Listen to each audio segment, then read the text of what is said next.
गडावर पायी जाणारा भाविकांचा डीजे चालू होता। काही समाजकंटकांनी तो डीजे बंद केला आणि काही एक दोन भाविकांना त्या ठिकाणी मारले।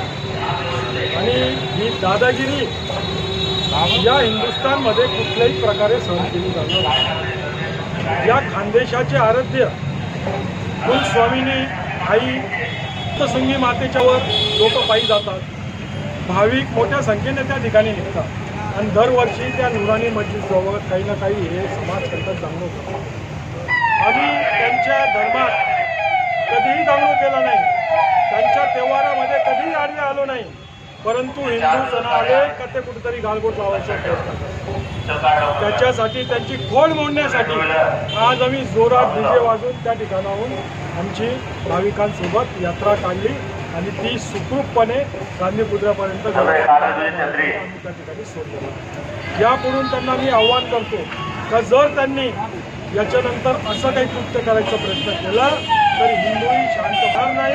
काही त्योहार येतात, त्यांचे त्योहार जर त्यांना खराब करायचे असतील तर याच्या पुढे त्यांची मर्जी।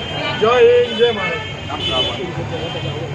आणि त्याचप्रमाणे आज संध्याकाळी शिरपूरचा रथ या ठिकाणी धुळ्यात दाखल होणारे मानाचा रथ या ठिकाणी दाखल आहे, त्याची महाआरती राजकंदील चौकात त्या ठिकाणी सायंकाळी ठेवण्यात आलेली तरी